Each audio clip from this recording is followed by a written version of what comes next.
तपस्या तो सभी करते हैं, किंतु केवल अपने स्वार्थ में। कोई भी ईश्वर को प्राप्त करने के लिए तपस्या नहीं करता।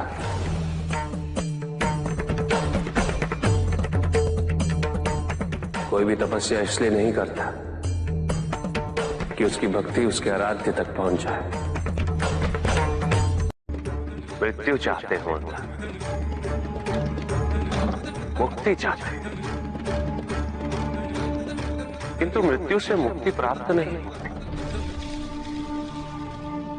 ना ही मृत्यु जीवन का अंत होती।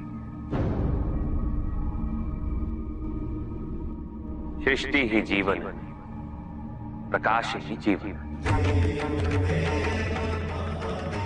और यदि जब हम नेत्र खोले और हमें प्रकाश की अनुभूति ना हो, तो इसका यह अर्थ नहीं कि प्रकाश कहीं नहीं। प्रकाश है। आवश्यकता है तो अपने नेत्र खोलकर अंधकार के परे दे दे। यदि इस संसार में उन्नति तभी संभव है जब इस संसार में समानता हो, बराबरी। यदि कोई सर्वशक्तिशाली ही नहीं रहेगा तो कोई निर्बल नहीं होगा। यदि कोई बड़ा नहीं होगा तो कोई छोटा ही नहीं रह पाएगा। शक्ति के इस असंतुलन को संतुलित रखना अनिवार्य है, क्योंकि ईर्ष्यापूर्ण प्रवृत्ति व्यक्तिगत होती है। वो केवल अपने स्वार्थ, अपने उद्धार तक ही सीमित रहती है। ईर्ष्या ही वो विष है जो व्यक्ति के हृदय में ना हारने की महत्वाकांक्षा को जन्म देती। जीतने की इस व्यवस्था से ग्रसित मनुष्य धर्म अधर्म, न्याय अन्याय, उचित अनुचित का ज्ञान भूल जाता है।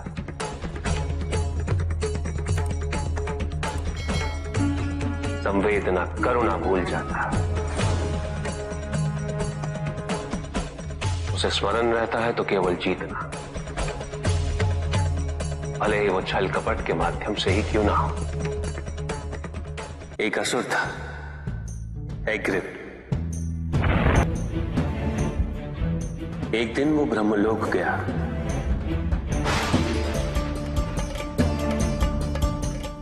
और बड़ी चालाकी से उसने ब्रह्मदेव से चारों वेद प्राप्त कर लिए।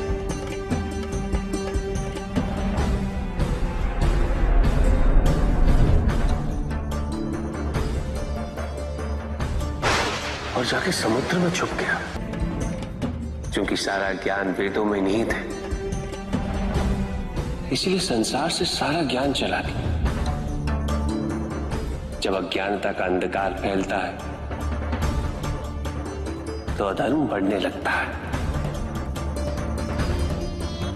भगवान विष्णु सब देख रहे थे।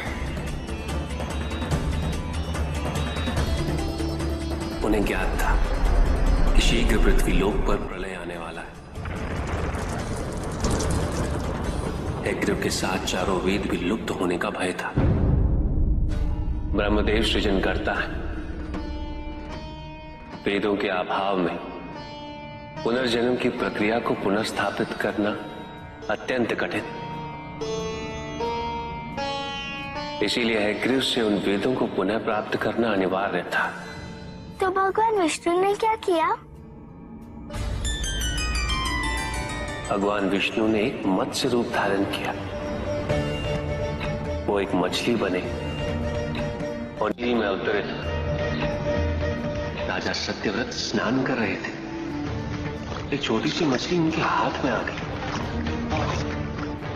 इतनी छोटी मछली? भगवान विष्णु? हाँ, राजा सत्यव्रत उस मछली को जल में छोड़ने जा ही रहे थे कि उस मछली ने बड़ी मछलियों का भय जताते हुए उनसे विनती की। उनसे कहा कि वो उसे अपने साथ ले चले।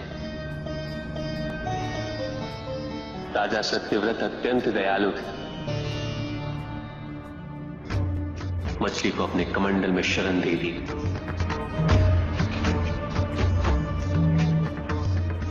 और अपने महल में ले गए। किंतु रात भर में मछली इतनी बड़ी हो गई कि कमंडल में रह पाना उसके लिए संभव ही नहीं था। और उसका बड़ा आकार देखने के पश्चात राजा सत्यव्रत ने उसे कमंडल में से निकालकर एक मटकी में डाल दिया। मटकी में डालने के पश्चात उसका आकार पुनः बड़ा हो गया। तो राजा सत्यव्रत ने उसे मटकी में से निकालकर एक सरोवर में रख दिया।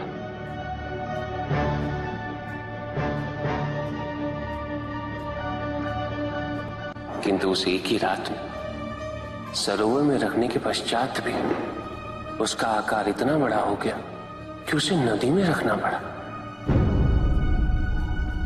किंतु नदी में रखने के पश्चात भी उसका आकार पुनः बड़ा हो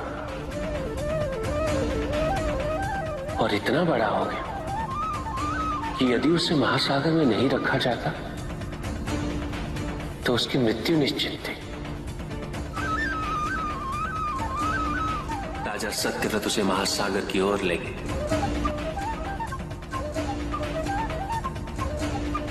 क्योंकि राजा सत्यव्रत तपस्वी थे, ज्ञानी थे, उन्हें आभास हुआ कि ये कोई साधारण मछली नहीं, ये स्वयं साक्षात भगवान विष्णु ही है।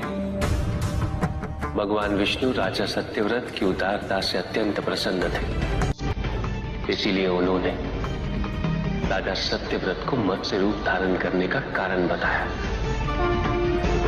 साथ ही उन्होंने सत्यव्रत से कहा कि आज से 7वें दिन प्रलय आएगा, समस्त पृथ्वी जल में समा जाएगी। किंतु आप सप्त ऋषियों के साथ साथ अनाज, वनस्पति व अशुद्धों की प्रत्येक प्रजाति के बीज और प्रत्येक पशु का एक एक जोड़ा लेकर एक विशाल नौका में सवार होकर मेरी प्रतीक्षा कीजिएगा।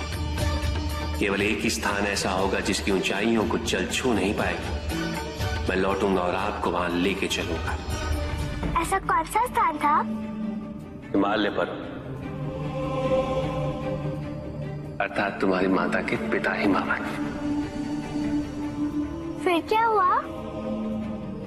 ऐसा कह के भगवान विष्णु समुद्र में चले गए और अपने मत्स्य रूप में उन्होंने हिग्रीव को ढूंढ निकाला। उस दुष्ट का वध करके वेदों को पुनः प्राप्त कर लिया। तो क्या प्रलय आया? हाँ, ठीक 7वें दिन। किंतु भगवान विष्णु के आदेश अनुसार राजा सत्यव्रत एक विशाल नौका में उनकी प्रतीक्षा कर रहे थे। तभी विष्णु जी एक सींग वाली विशाल स्वर्ण मत्स्य रूप में प्रकट हुए। नौका को मत्स्य से बांधते हेतु सर्पराज वासुकी का प्रयोग किया गया और विष्णु जी ने अपने वचन अनुसार उन सबको हिमालय तक सुरक्षित पहुंचाया, ताकि प्रलय के पश्चात वेदों के आधार पर संसार पुनः बसाया जा सके।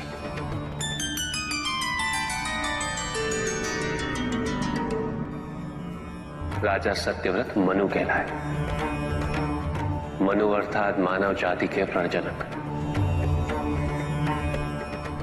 इसी प्रकार भगवान विष्णु ने न केवल वेदों को पुनः प्राप्त कर, अपितु समस्त संसार का कल्याण भी।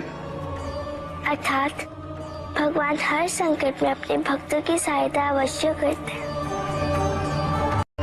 अस्थिरता तो केवल अविश्वास से आती है, स्थिरता के लिए विश्वास अनिवार्य। विश्वास और शांति की निरंतरता बनाए रखना कैसे संभव है? इस नकारात्मकता का प्रसार हम कैसे रोकें प्रभु? केवल इस जागरूकता से कि सब कुछ अहम से संबद्ध नहीं। जब भी किसी व्यक्ति के कार्य में अहम भाव प्रबल हो तो अहंकार, व्यक्ति जैसा भी हो, उसे अस्तित्व केवल वैसा ही प्राप्त होता है। व्यक्ति यदि अपने कर्मों के लिए अपने को उत्तरदायी समझे तो वो स्वतंत्र था। जब तक व्यक्ति किसी और को उत्तरदायी समझेगा तब तक वो निर्भर रहेगा। जाएगा। व्यक्ति यदि ये सोचे कि उसके दुख का कारण कोई और है, तो वो सुखी कैसे रह पाएगा? यह असंभव है, क्योंकि दूसरों को परिवर्तित करना उसके वश में नहीं। वो तो केवल अपने आप को परिवर्तित कर सकता है। यही एक स्वतंत्रता है उसके पास। जो पीड़ा है, जो कष्ट है, वो व्यक्ति के अपने फल है, अपने निर्णय के फल। और जिस दिन वो अपने निर्णय परिवर्तित कर ले, उसी दिन उसके जीवन में परिवर्तन भी आ जाएगा। जिन्होंने जीवन के प्रति घृणा सिखाई, उन सभी व्यक्तियों ने पृथ्वी को नर्क बनाने में अपना योगदान दिया। इसलिए अधिकांश व्यक्ति अपने दोष, अपनी त्रुटियां और अपनी व्यर्थता को जीवन पर आरोपित कर मुक्त हो जाते हैं। उन्हें लगता है कि जीवन ऐसा ही होता है और उसके